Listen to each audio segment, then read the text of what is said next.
Hello friends, हम लोग chapter number 8 cell unit of life पढ़ रहे थे। आज उम्मीद है कि लास्ट लेक्चर होगा आपका न्यूक्लियस। आज लास्ट टॉपिक ही बच रहा सेल का। बाकी सब कुछ हम लोग पढ़ लिए हैं। ब्रेन ऑफ द सेल पढ़ने जा रहे हैं न्यूक्लियस, है ना। न्यूक्लियस जो है हमारा कंट्रोल सेंटर होता है। सारा कंट्रोलिंग यहीं से होता है। जैसे हम लोग का कंट्रोलिंग कहाँ से होता है? ब्रेन से। उसी तरह से सेल का ब्रेन कौन है? न्यूक्लियस। ठीक है, ये न्यूक्लियस का स्ट्रक्चर है। रॉबर्ट ब्राउन इसको सबसे पहले डिस्क्राइब किए थे और 1831 में किए थे। ये भी एग्जाम में आता है, ठीक है ना, कब किए थे? तो 1831 में किए थे, रॉबर्ट ब्राउन किए थे। और दूसरा चीज जो है, न्यूक्लियस के जस्ट बगल में जो है एंडोप्लाज्मिक रेटिकुलम है। तो रॉबर्ट ब्राउन साहब 1831 में न्यूक्लियस का खोज किए थे। देखिए ये आपका जो सेंटर वाला पार्ट है ना, ब्लू पूरा, ये न्यूक्लियस है। इसके जस्ट अटैच जो है एंडोप्लाज्मिक रेटिकुलम है। ये डॉटेड डॉटेड डॉटेड जो है क्या है? राइबोसोम्स है ना। राइबोसोम्स प्रोटीन बनाता है, प्रोटीन सिंथेसिस आपका राइबोसोम्स होता है। ये डॉटेड है, इसका मतलब ये रफ एंडोप्लाज्मिक रेटिकुलम है, ठीक है। और ये सेंटर में भी जो एक और ब्लू कलर का डीप ब्लू जो है, ये न्यूक्लियोलस होता है, ठीक है। मेन एक्टिविटी यही से कंट्रोल होता है। और इसमें देखिए बहुत सारा ऐसे ऐसे ऐसे जहां तहां ऐसे ऐसे लेयर पड़ा हुआ है। इसको बोलते हैं क्रोमाटिन नेटवर्क, ठीक है। क्रोमाटिन किसको बोलते हैं?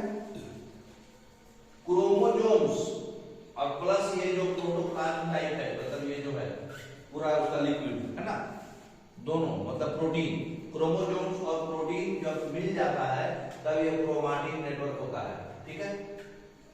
ये अंदर का जो भी फ्लूइड है, जो लिक्विड भरा है, उसको बोलते हैं न्यूक्लियोप्लाज्म, ठीक है।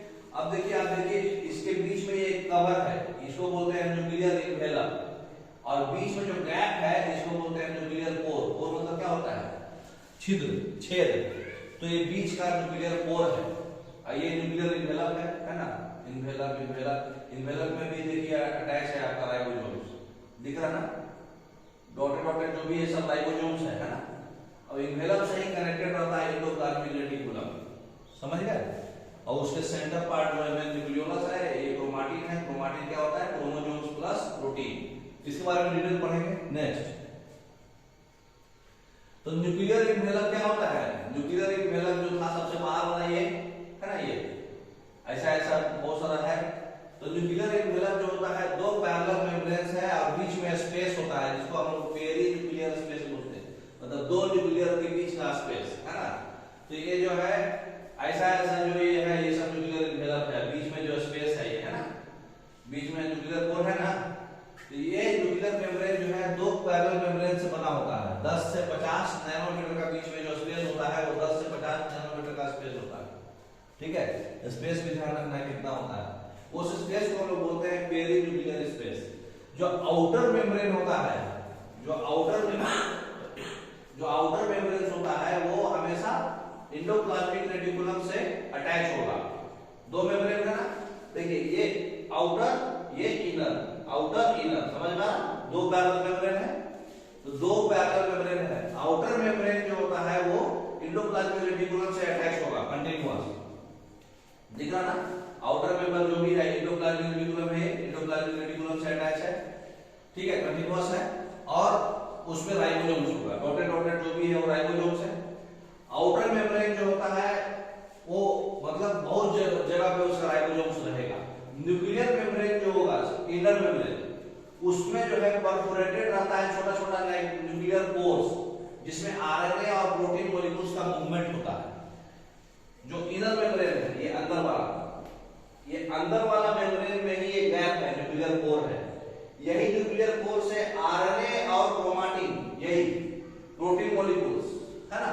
तो प्रोटीन मॉलिक्यूल्स और आरएनए का मूवमेंट होता है अंदर से बाहर, ठीक है। समझ में आ रहा बात कहां का? ये जो गैप है, इनर मेम्ब्रेन है, ये अंदर वाला जो लेयर है इनर मेम्ब्रेन है, ठीक है। इसमें जो ये गैप है, ये गैप से आरएनए और प्रोटीन अंदर बाहर एक्सचेंज होगा, ठीक है। और जो आउटर मेम्ब्रेन है, ये आउटर मेम्ब्रेन से एंडोप्लाज्मिक रेटिकुलम अटैच है। 10 से 50 नैनोमीटर का गैप है, इसमें स्पेस है मतलब, ठीक है। आउटर मेम्ब्रेन से एंडोप्लाज्मिक रेटिकुलम अटैच है, जिससे राइबोसोम्स भी अटैच है ना। और इनर मेम्ब्रेन से आपका प्रोटीन मॉलिक्यूल्स और आरएनए का मूवमेंट होता है स्पेस से, फोर्स से उसके। नेक्स्ट अब है न्यूक्लियोप्लाज्म, जिसको हम लोग कैरियोलिंक भी बोलते हैं, कैरियोलिंक भी बोलते हैं, जो अंदर का पूरा लिक्विड है ना, पर्पल कलर का पूरा लिक्विड न्यूक्लियोप्लाज्म है। तो न्यूक्लियोप्लाज्म क्या है? न्यूक्लियर सैप, सैप मतलब क्या? रस, है ना, एक ग्राउंड सब्सटेंस है न्यूक्लियस का, ठीक है। ये कैरियोलिंक भी इसका नाम है, ठीक है। यही अंदर का पूरा जो सैप है, जैसे प्लांट्स में अंदर में पूरा सैप होता ना, सैप मतलब गोंद टाइप, है ना, लिक्विड, उसी तरह से न्यूक्लियस के अंदर जो पूरा लिक्विड है वो न्यूक्लियोप्लाज्म बोला जाता है, ठीक है। Next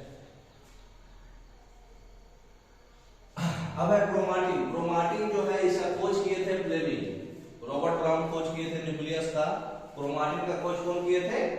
Fleming. तो क्रोमाटिन जो है एक लंबा थ्रेड लाइक पतला सा फाइबर टाइप स्ट्रक्चर है, इंट्रान्यूक्लियर मतलब न्यूक्लियस के अंदर है ना, इस न्यूक्लियोप्लाज्म के अंदर एम्बेडेड है। देखिए ये पूरा जो ऐसे ऐसे थ्रेड है ना, रस्सी के जैसा, है ना, रस्सी के जैसा लंबा सा फाइबर के जैसा है। क्रोमाटिन बनता किससे है? डीएनए होता है इसमें, आरएनए होता है इसमें, हिस्टोन होता है, नॉन हिस्टोन होता है, ठीक है। डीएनए आरएनए मिला के हम लोग बोलते हैं क्रोमोसोम्स, है ना, और हिस्टोन नॉन हिस्टोन क्या है? प्रोटीन है ना। तो डीएनए और आरएनए और हिस्टोन और नॉन हिस्टोन होता है, इसको क्रोमाटिन बोलते हैं। ये कंपोजिशन है, मतलब दवा बनता है तो उसमें क्या क्या बनता है वो, है ना, उसी तरह से क्रोमाटिन इस चीज से बना होता है। नेक्स्ट अब है न्यूक्लियोलस। न्यूक्लियोलस जो होता है सेंटर वाला पार्ट था, दिखाया आपको ब्लू कलर का डीप ब्लू जो था, वो नेकेड होता है, मेम्ब्रेन लेस होता है, इसके अंदर कोई मेम्ब्रेन नहीं होता है, राउंडेड होगा या फिर हल्का सा इरेगुलर शेप का होगा, गोला सा था। यही साइट होता है जहां पर एक्टिव राइबोसोम जो है बनता है। आरएनए, आरएनए क्या होता है? राइबोसोमल न्यूक्लिक एसिड, है ना। तो आरएनए जो है कहां बनता है? न्यूक्लियोलस में बनता है, ठीक है। तो राइबोसोम का जो फॉर्मेशन है, चीफ काम क्या है? न्यूक्लियोलस में ही है, इसलिए ribosome factory of the cell बोलते हैं इसको, न्यूक्लियोलस को, क्योंकि राइबोसोम बन रहा है। प्रोटीन फैक्ट्री कहां होता है? राइबोसोम में। प्रोटीन बनता है राइबोसोम में, लेकिन राइबोसोम कहां बनता है? न्यूक्लियोलस में। समझ में आ रहा बात? नेक्स्ट तो यही पूरा आपका न्यूक्लियस था। अब हम लोग उस पर क्वेश्चन पढ़ते हैं, ठीक है। कौन से सेल में न्यूक्लियस नहीं होता है बताइए? RBC, WBC, liver cell, skin cell. RBC, है ना, ऑलरेडी ये पहले भी डिस्कशन हुआ है, आरबीसी में न्यूक्लियस नहीं होता है, ठीक है। नेक्स्ट न्यूक्लियर मेम्ब्रेन जो है डबल लेयर होता है, न्यूक्लियर मेम्ब्रेन नॉन पोरस होता है, आउटर न्यूक्लियर मेम्ब्रेन जो है एंडोप्लाज्मिक रेटिकुलम बनाता है, न्यूक्लियस हमेशा जो है सेल के मिडिल पोर्शन में होता है। कौन कौन गलत है, कौन कौन ट्रू है बताइए? तो न्यूक्लियर मेम्ब्रेन डबल लेयर होता है, सही बात है, पढ़ेगा भी आप। इन्वेलप में दो मेम्ब्रेन था ना, दो parallel. Nuclear membrane non porous होता है, नहीं पोरस होता है, ऑलरेडी लिक्विड था उसमें। आउटर मेम्ब्रेन जो है एंडोप्लाज्मिक रेटिकुलम बनाता है, सही बात है, आउटर मेम्ब्रेन एंडोप्लाज्मिक रेटिकुलम से ही बनता है। न्यूक्लियस हमेशा exact middle portion of the centre में होगा, नहीं प्लांट सेल में वैक्यूल होने की वजह से किनारे में शिफ्ट हो जाता था। तो प्लांट सेल में बड़ा सा वैक्यूल होता है तो न्यूक्लियस सीधे किनारे में होता है, तो हमेशा सेंटर में नहीं होता है, एनिमल सेल में सेंटर में होता है। तो चौथा गलत हो गया, चौथा का दो ही ऑप्शन है, ठीक। तो अब इसमें चेंजेस कहां पे आया? पहला और दूसरा पे, है ना। तो दूसरा क्या है? न्यूक्लियर मेम्ब्रेन नॉन पोरस होता है, नहीं न्यूक्लियर मेम्ब्रेन पोरस होता है, ये गलत है, बी ऑप्शन सही होगा, ठीक है। तो बी ऑप्शन आपका सही हो गया पहला। अगला क्वेश्चन क्या है? असर्शन एंडोप्लाज्मिक रेटिकुलम जो है आउटर मेम्ब्रेन से निकला होता है, सही बात है। एंडोप्लाज्मिक रेटिकुलम जो है मेम्ब्रेन के प्रेजेंस और एब्सेंस में क्लासिफाई करते हैं, नहीं मेम्ब्रेन के नहीं, किसके? राइबोसोम। राइबोसोम है तो रफ एंडोप्लाज्मिक रेटिकुलम, राइबोसोम नहीं है कैसा है तो स्मूथ एंडोप्लाज्मिक रेटिकुलम। तो मेम्ब्रेन के प्रेजेंस में नहीं, किसके प्रेजेंस पर? राइबोसोम के प्रेजेंस में क्लासिफाई करते हैं, रफ है कि स्मूथ है।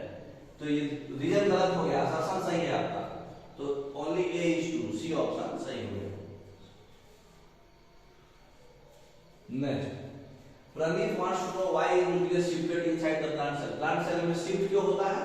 क्योंकि ज्यादा स्पेस जो होता है वैक्यूल ले लेता है, सी ऑप्शन ऑलरेडी हम लोग कल भी डिस्कस किए थे, इसलिए न्यूक्लियस सेंटर में नहीं होता है, वैक्यूल स्टोरेज के लिए वहां आता है।